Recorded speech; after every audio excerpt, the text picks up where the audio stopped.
welcome.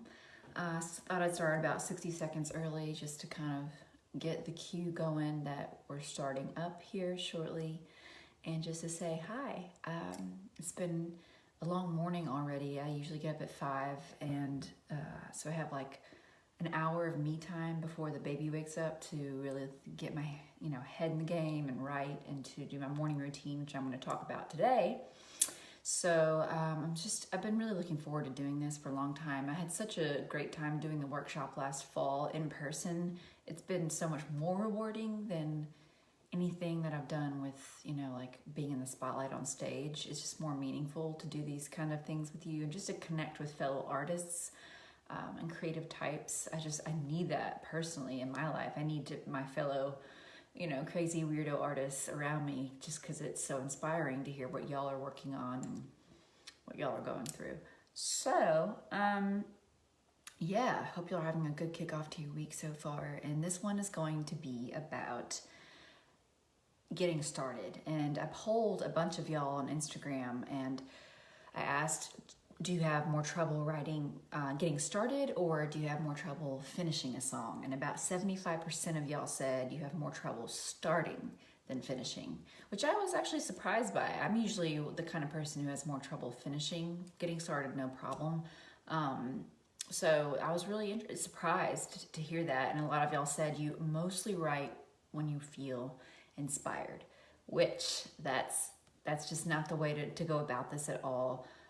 That's what I really want to touch on today a lot, is being a truly great artist, and just being an artist in general, is not just about feeling inspired all the time. It's just about starting and showing up every single day. So I'm going to jump in, and y'all field questions at any point during this entire workshop, it's probably going to be like 20 minutes long. Honestly, it's not going to be that long. Take notes, and I also have 5 pages of notes here in front of me on a Word doc, and I'm happy to send my notes to y'all if you would like to have this document just to kind of walk yourself through it visually. I'm a visual learner personally, so I would love to have something like this instead of having to, scribble down notes during this whole talk. So this is a conversation, by the way. It's not just y'all sitting here listening to me. I would love to just make this more of a discussion. So, like I said, y'all share any insights throughout this entire thing. Whenever I'm talking, comment below, so feel free. All right, so what are the tools we all need to get started? Okay, awesome, Mike, good to know. So I think that it's such a body and mind connection when we sit down to write. It's not just we're all up in here. I feel like the body has to be in the game too, and writing it's a sacred merger of the spirit and the flesh to me. To become a truly great writer, you've got to like feel it down in your bones. This like deep why, this inner why of like, why do I create? What's my purpose? What am I itching to express? And I'm looking down at my notes, so sorry if I'm like looking down a lot. So, but we're all born as these creative beings. There's not a single human being on this planet who isn't creative. That just doesn't exist. We're all born to create. It's inherently gifted to us. So some of us, I think we're just way more encouraged than others to express it. And I feel very fortunate to have parents that always encouraged me to do whatever I wanted to do and to express myself. If that meant dropping out of college and, becoming a full-time touring musician, then they were like, all right, do it, go for it. We'll help you out if you ever need help. So I've been very blessed in that sense. And for some of us, we grew up maybe not having that support system. And so that's what I want to let y'all know is like, it's never too late to start your creative journey and to just embark on something that is really unknown and uncomfortable at any point in your life. That's totally fine. In fact, I feel like that's even braver if you're starting later in the game. Like I'm just like, kudos to you. It's amazing. Because the Muse is within all of us. And I say that as like with a capital M. I see our Muse is like this higher power connection. Not to get too woo-woo with y'all. Like I'm not I don't like believe in crystal healing and any of that stuff. I just think that there is a higher power element to creativity. that is outside of us, that is like, the muse is like right here within reach, always wanting to be used by us. It's just waiting for us to show up and do the work. And I think the most crucial part of this is you can't have attachment to the outcome. So, and I think that's what hinders a lot of us from even getting started in the first place, is we're already thinking of the outcome of what we create. And that's the opposite end of where we need to start, is we need to just concentrate on the here and the now and getting the hand moving and not having the editor involved and not getting attached to, well, is it good? Is it bad? Is it, you know, it's like, I think, what is the great quote? What was that awesome quote? It was like, I just wrote it down the other day. It was like, the artist, the true pro, isn't interested in the outcome ever. The writer is just right. Whether it's good or bad doesn't matter. The good stuff will come eventually if you just continue to write. And I think that was a Stephen Pressfield insight. So, number one is the right mindset. I think the mindset that you approach your creativity with is so important, because a lot of us show up with a lot of fear and anxiety and insecurities, and I'm one of them. I'm not talking from a place of like, I'm perfect and I have no insecurities. Like, even after doing a 2-year daily songwriting challenge, I still every single day struggle to sit down and write, y'all. Like, that is the truth. I'm not gonna be like sitting here like, I'm the pro now, I'm the queen, you know, of like creativity. No, like, I still have days where I'm just like, I cave in, and probably because I have an infant that I'm, you know, but still I'm dealing with a lot right now being a new mom, but there are still days where I'm just like, I'm trying to get my head in the game and it's really hard. And so there's never a point where it gets easier. You just have to get better at getting into the fluid motion of like, all right, I'm an artist. I'm going to sit down and start, and not being attached to the outcome. So that's the mindset that we're kind of like trying to trigger. And the best way to trigger that, I think, is to remember your why.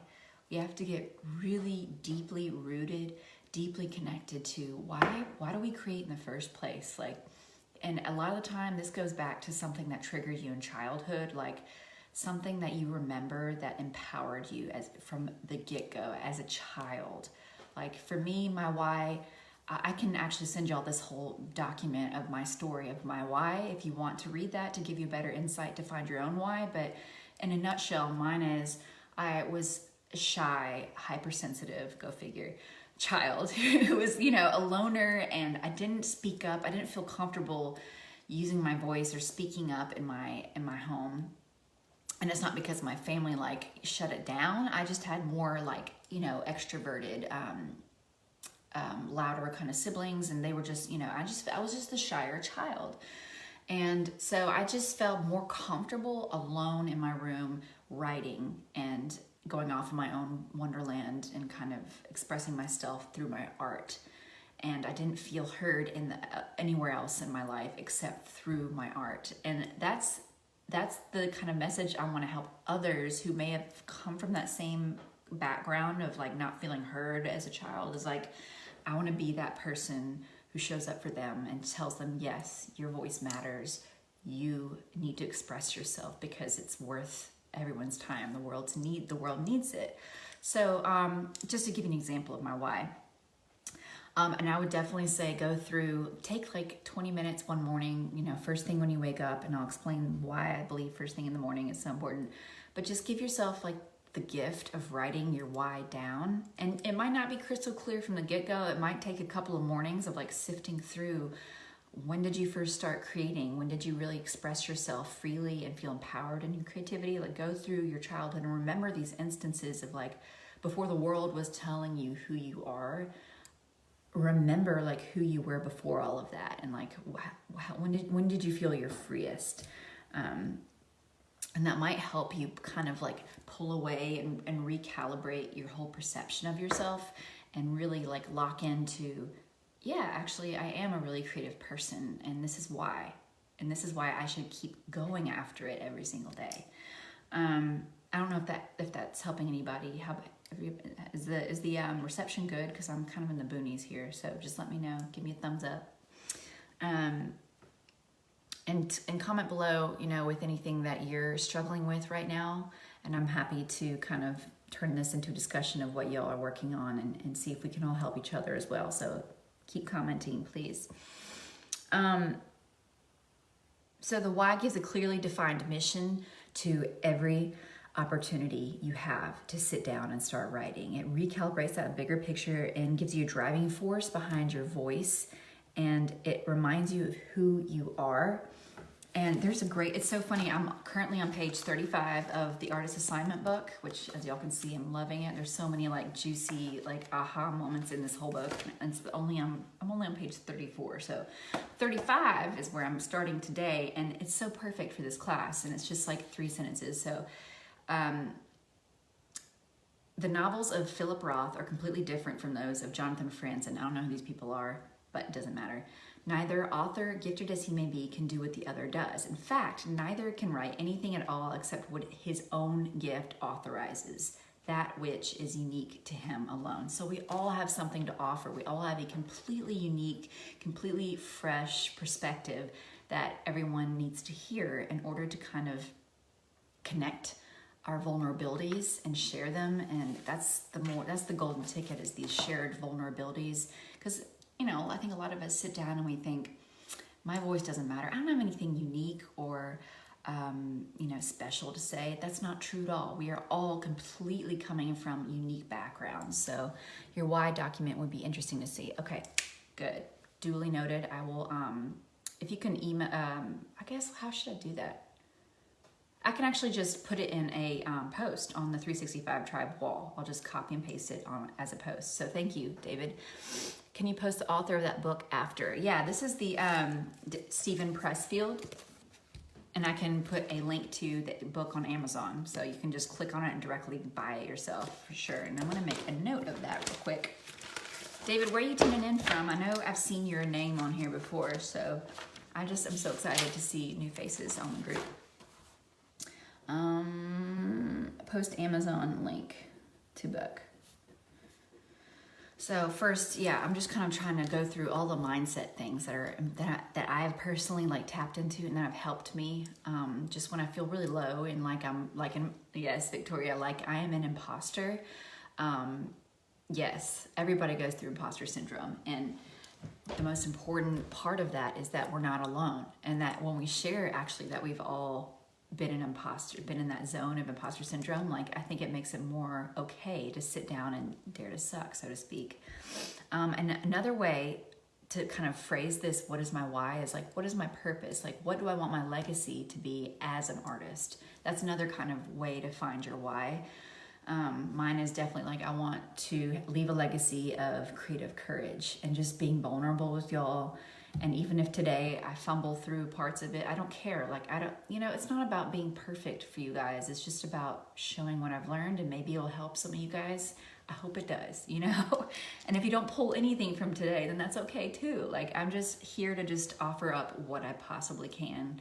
And, you know, turn over as many rocks, so to speak, as I can. I think positive affirmations are another mindset tool that we all can kind of tap into. You're Milan. Wow, that's awesome. Very cool. Positive affirmations, I have them on my wall right now, like on my big vision board type thing. Like, I'm an extraordinary writer. You know, just things that help you remember and tap into what you need to remember, actually, is what I mean to say. I think they might be kind of hokey to some of y'all, but I think they're really empowering, and because I think we can all be our worst enemy and kind of talk negatively and harshly to ourselves a lot of the time. Majority of us, I think, kind of do at some points, and it's totally normal, but I feel like it's important to flip that script and get like really mindful with what we're talking about when we talk about our art, and how we talk to ourselves is so, so important.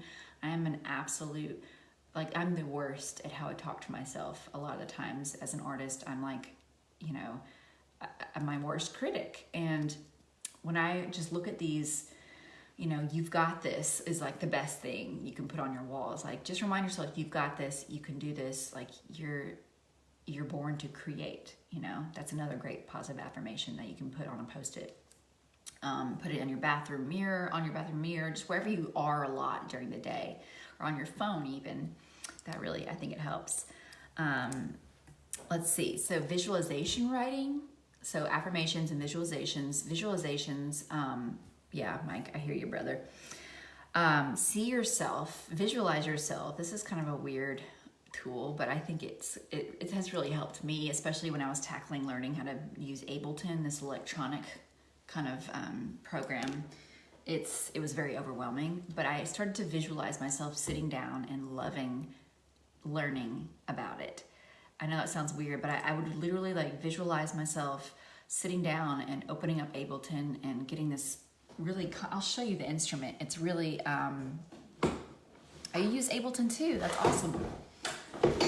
So this is the tool that I use, the push pad, and it's very overwhelming and it's a lot of buttons and it's a crazy gadget, but I got adept with it eventually, but it took time to like even get the confidence to sit down and look at it and start messing around with it. But it took a lot, or it helped a lot to just visualize myself just sitting down with it and enjoying it and being comfortable and just kind of loose and, you know, playful with learning something. I think that really, really helps to see yourself that way instead of like, oh, this is going to be so hard. I don't want to do this. I'm going to suck at it. You know, just see yourself being confident doing something for a change, and even journal like the visual, like visualization journaling is really powerful. I do that every morning for 5 minutes. Just like anything that I think is like a weakness or like a weak spot in my life, I visualize myself in a flipped script. Like what I was just talking about, like I visualized step by step what my morning would look like if I was really good at Ableton. So I hope that helps. Let's see. And I always think like, I know when I'm in a bad spot is when I'm really talking harshly and like, I'm really like, just being extra hard on myself in my head when I haven't written in a couple of days. It's always when I start writing and like getting out whatever I need to. It's therapy, you know? Don't even think about like writing a great song, you know? Just like start writing for you in the beginning. It's like, that's just it's a beautiful way to approach the process too. Instead of making it about creating a product, just make it about like getting out what's in your head, you know? Don't stop moving your hand. Set a timer for 10 minutes and just be like, and just go and see what you get out. And eventually you'll get to this point where like you're ready to kind of formulate it into whatever it is you want to create, like a song or a book.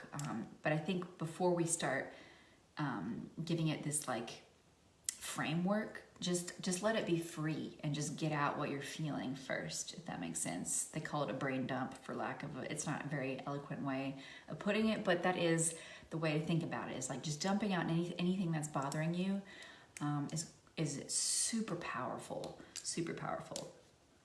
And I gotta tell y'all, like, people ask me, how did you do the two-year daily songwriting challenge? And the only way like I could think about it to just not lose my mind is like, tomorrow is just another day to write. Tomorrow is another song. Tomorrow I will just fail a little better. You know, that's the only way to go about this whole like lifetime approach of your art, of whatever you create. It doesn't have to be about writing. It's like, tomorrow is a day to fail a little better. And you should embrace failure. Like you should get really excited about it, because if you're not failing and then you're not doing anything that's like really worth anyone's time. Like it needs to be challenging and interesting. And that's what makes art, you know, like truly great art. If you're just really comfortable with what you're creating, then I would say you're not failing enough, you know. And then Stephen Pressfield says it really eloquently in the article I'm going to link for y'all in the comments. The article is called "Most Things Don't Work Out," and it's just an eye-opening, game-changing article. I read it about a week ago, and I took a lot of notes for this workshop. But it's a game changer kind of article, and I'm going to do a lot of closing thoughts on that. So. Now shifting away from the mind, I want to shift into the physical aspect, the physical routine that can kind of unlock your creative potential. And that's like what you do physically every morning to gear up before you put the pen to paper. And I think routines are just the way to find freedom, for sure. Like, I've been doing this routine for on and off, but very consistently when I'm doing it, for probably 7 years now. And it's just a morning routine that I do that gives me a lot of peace and opens me up, mentally, and just kind of gets me in the flow. And I really enjoy it. So I think that everything about where you are and how everything around you is set up is really important. I think you need to find a sacred space, as I've mentioned before in a previous live stream. It's so important to find a sacred space just for you, just for your creativity, to kind of like know that you're showing up and you're ready to work. And I know that might be hard for a lot of y'all if you have like family and kids, and it's like I've just had to put my sacred space in the bedroom with my wall like crazy with magazine clippings. And normally in Nashville I had my own room, which was really nice. But it is what it is, and you work with what you've got, and it's just a place for you to show up just for you, and to tap into that. And I highly recommend it. And there is this book that is going to help you. Oh my God, I can't recommend this book enough. The Miracle Morning by Hal Elrod. I will also link this one below. This isn't a book that was written for artists, but I just use it anyway because it's a really powerful way to find your own perfect morning routine. And he has an acronym to help you remember that the whole morning routine is called, and it's SAVERS, SAVERS. So I'm going to go through what each letter means and how you can kind of like customize it for yourself to find this fun, really enjoyable morning routine to help you get into this writing kind of routine. Okay, so the first S is for silence. So you meditate first thing, and this could even be just 7 deep breaths. Something super short. If you don't have much time in the morning, a lot of us don't. I only have an hour now. I used to have like 3 hours for my morning routine. It was ridiculous. It was very luxurious, and I loved it. But with the baby now, I have like an hour where I have to it's my power hour. And I meditate for 5 minutes to 10 minutes now. And I use I'll just find something on YouTube, and it's a guided one, and I'll listen to it, go off into the living room and light a candle, and the sun isn't up yet. I love doing it before the sun is up, and meditate. And I can actually link my favorite meditation below as well. Let me move this. I got a little bitty desk, y'all.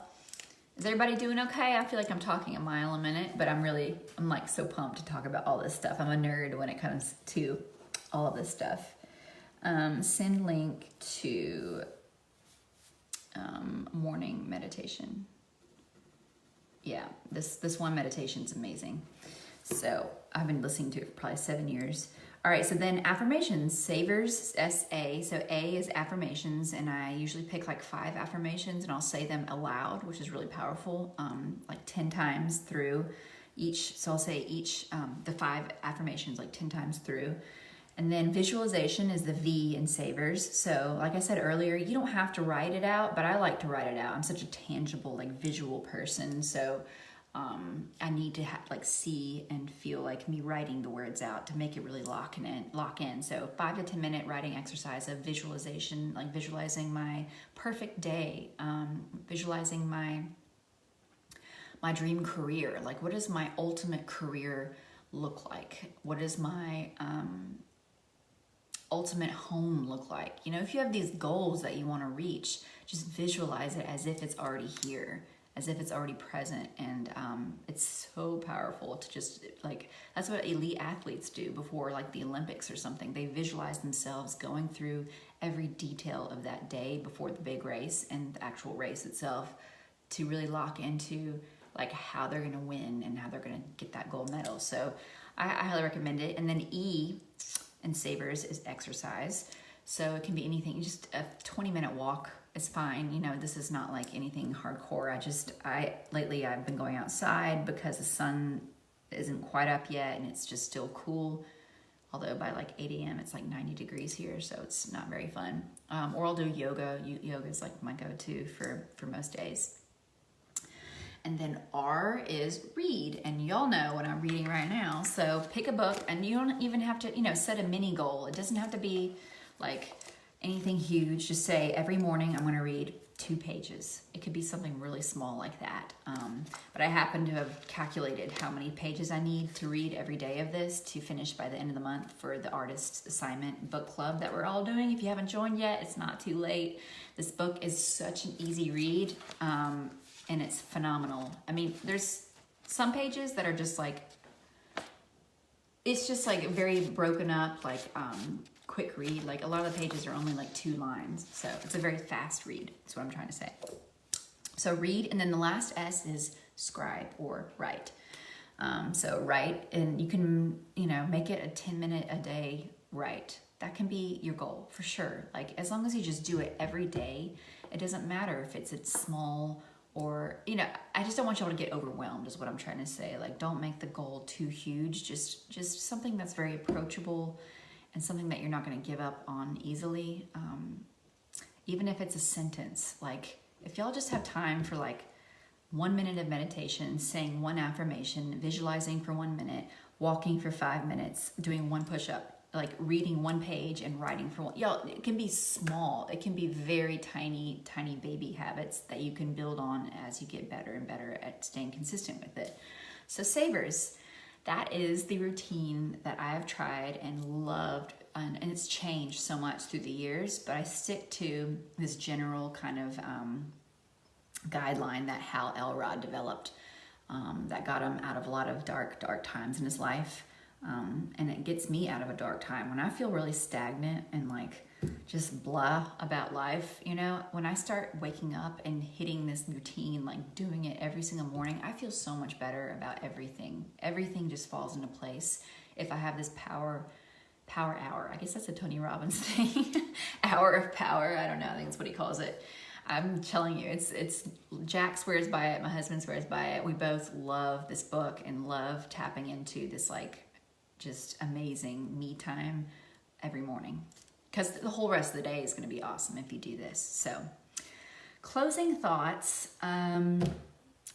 I just want this to be something that we can discuss and continue the conversation with. So I really urge y'all to comment and post on this feed of the 365 Tribe group. I want this to be a community of openness and vulnerability and authenticity, and share how your savers like morning routine is going, and share anything that you want to add that I didn't bring up that you think people would learn from, and here are just some bullet points that I want to close with from this amazing article that I'm going to link below as well.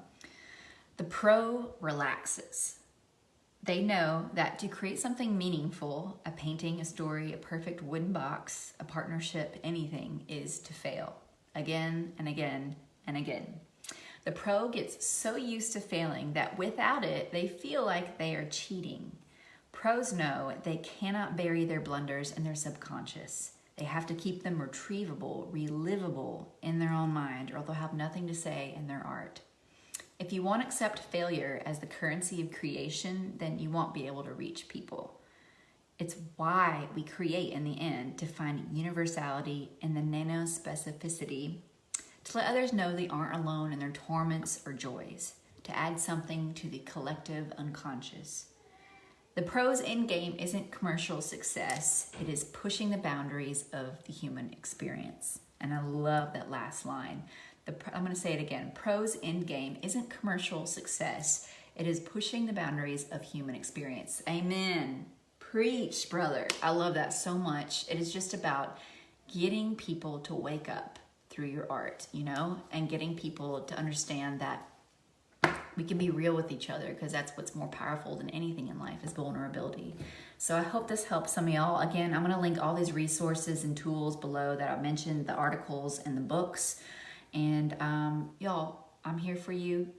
If you have any questions, please let me know, and I'll see you next week for a live stream workshop on lifestyle, on the artist's lifestyle in general, and how to approach it And it is a little bit about branding as well, how to approach your whole Instagram and Facebook feed to make it really express and reflect you as authentically as possible as an artist if you're struggling with that. So branding is incredibly important and not thought about a lot by a lot of artists. I think they're just like, but I just want to be the artist and write, and I don't want to have to worry about branding. But everything you do is your brand as an artist. So anyway, I can go off on that for a long time, which is why I'm going to create a whole separate workshop just on that next Monday. I think I'm going to do it at 11 a.m. That works a little better for me instead of noon. So 11 a.m. Central Standard Time next Monday. I will see y'all right here for another workshop. So thank you all so much. Thank you, Jonathan and Melissa. So good to see you guys. Thank you, Mike and David. Appreciate y'all. Okay, much love. Bye-bye.